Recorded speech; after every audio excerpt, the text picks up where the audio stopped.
Ikhwani Saputra, MKOM, selaku dosen pembimbing di mata kuliah Sistem Informasi Akuntansi. Di sini saya akan sedikit menjelaskan tentang atau hasil dari penelitian saya untuk melengkapi ujian tengah semester genap tahun ajaran 2025-2026 ini. Di sini saya telah menyusun beberapa materi atau makalah yang berjudul Peran, Implementasi, dan Dampak Terhadap Kinerja Organisasi.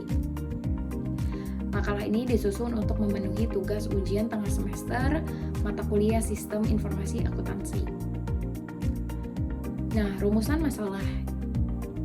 masalahnya yang akan saya bahas adalah apa sih pengertian dan komponen utama Sistem Informasi Akuntansi atau CAI, bagaimana pengaruh SIA terhadap kinerja karyawan berdasarkan kajian literatur, dan apakah kepuasan kerja dapat memediasi hubungan antara SIA dan kinerja manajerial. Kemudian yang terakhir, keempat, apa saja tantangan implementasi SIA di organisasi Indonesia.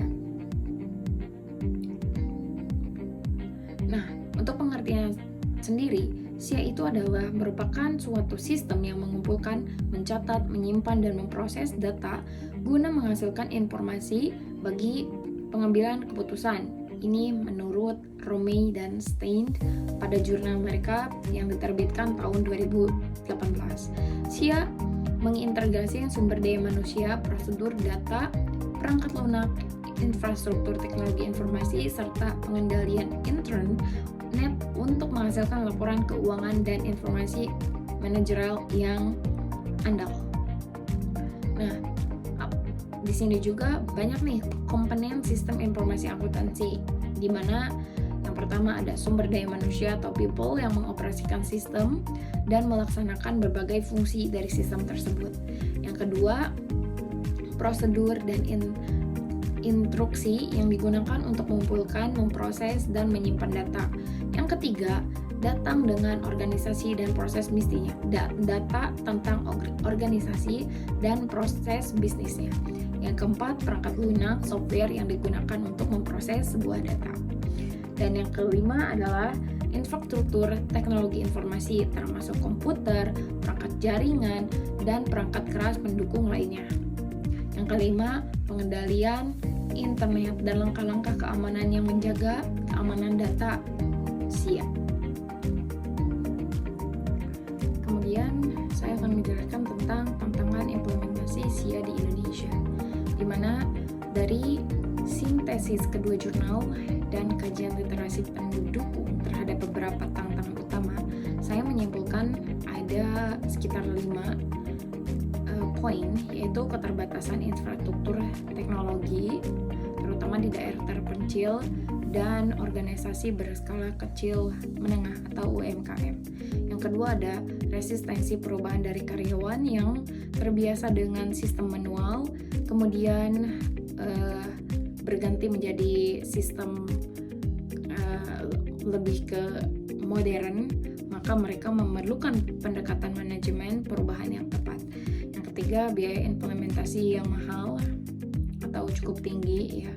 Yang keempat, keterbatasan kompetensi SDM di bidang teknologi informasi, khususnya pada organisasi yang belum memiliki divisi IT yang memadai.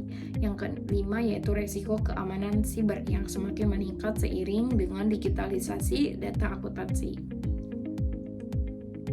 Kemudian di sini saya akan memberikan satu studi kasus implementasi SIA pada sektor perbankan dan UMKM, di mana penelitian di Indonesia menunjukkan bahwa sektor perbankan merupakan salah satu pionir dalam implementasi SIA yang terintegrasi.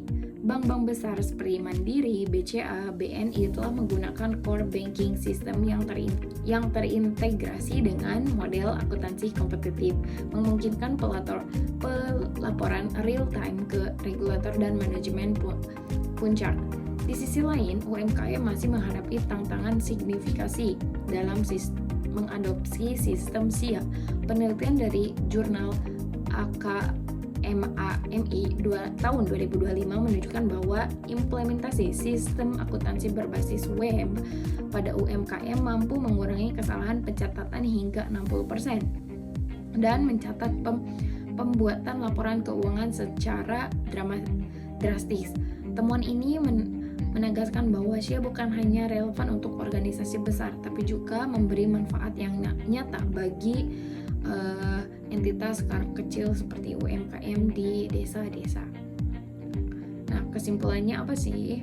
Berdasarkan pembahasan materi dari A sampai Z yang telah saya bahas tadi, sistem informasi akuntansi atau SIA merupakan komponen vital dalam pengelolaan informasi keuangan organisasi modern, mencakup 6 komponen utama, yaitu manusia, prosedur, data, perangkat lunak, infrastruktur, teknologi informasi, dan pengendalian intern. Kajian literatur sistem jurnal 1 membuktikan bahwa SIA berpengaruh positif dan signifikan terhadap kinerja karyawan di berbagai jenis organisasi di Indonesia. Kemudian penelitian kuantitatif 2 dari yang ketiga adalah penelitian kuantitatif jurnal 2 dari Universitas Muhammadiyah Yogyakarta mengkonfirmasi bahwa kepuasan kinerja meditasi hubungan antara SIA dan kinerja manajerial menambahkan dimensi psikologis dalam pemahaman efektivitas SIA. Dan terakhir, tantangan implementasi SIA di Indonesia meliputi keterbatasan infrastruktur, resistensi perubahan, biaya tinggi, kompetensi SDM, dan risiko keamanan siber yang memerlukan pendekatan holistik dalam penanganannya. Mungkin sekian dari saya untuk paparan materi hari ini. Bila ada kesalahan penyebutan nama atau pengucapan kata yang kurang jelas, mohon dimaklum. Sekian dari saya.